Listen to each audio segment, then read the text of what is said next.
எரேமியா தீர்க்கதரிசன புஸ்தகம் 17ஆம் அதிகாரம் 7ஆம் வசனம்.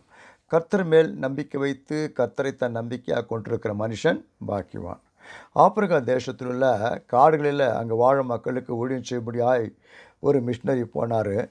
அங்கு ஊழியம் செய்த நாட்களில் என்ன நடந்ததுனாக்கா, அவருடைய 3 பிள்ளைகளும் ஒருத்தர் பின்னால் ஒருத்தர் மரித்து போயிட்டாங்க. ஆனாலும் அவர் தொடர்ந்து அங்கே ஊழியம் செய்து கொண்டிருந்தார். இதை பார்த்து கொண்டிருந்த அங்கே வாழ்ந்த கருப்பின மக்கள் என்ன பண்ணாங்க, அந்த மிஷினரியை பார்த்து, உங்கள் பிள்ளைங்களாம் நீங்கள் இழந்துட்டீங்க, இனிமேல் உங்களுக்கு இழத்துக்கு உங்கள் கிட்ட ஒன்றுமே கிடையாது, நீங்கள் நம்புகிற இந்த இயேசு கூட உங்களுக்கு எந்த உதவியும் செய்ய போகிறதில்ல, இதுவரை உமக்கு உதவி செய்யாத இந்த இயேசுவை நீங்கள் எப்படி நம்பி ஊழியம் செய்து கொண்டிருக்கிறீங்க அப்படின்னு கேட்டாங்க. அதுக்கு அந்த மிஷினரி சொன்னார், எனக்கு இத்தனை இழப்புகள் ஏற்பட்டாலும் யார் எனக்கு ஆறுதல் தர முடியும்?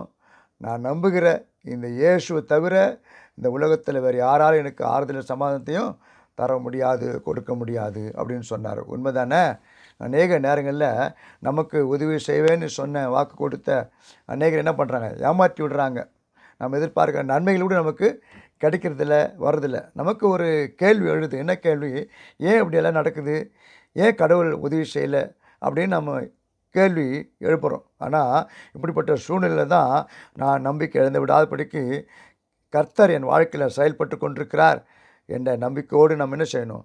இருக்க வேண்டும். அவரை சார்ந்து கொள்ள வேண்டும். அதுதான் விசுவாச வாழ்க்கை. அப்படி நம்பிக்கொண்டு வாழும்போது தான் நாம் ஆசீர்வாதங்களை பெற்றுக்கொள்ள முடியும். அது நிச்சயமான ஒரு உறுதியான ஒரு நம்பிக்கை. கடவுள் உங்களை ஆசீர்வதிப்பாராக. ஆம்.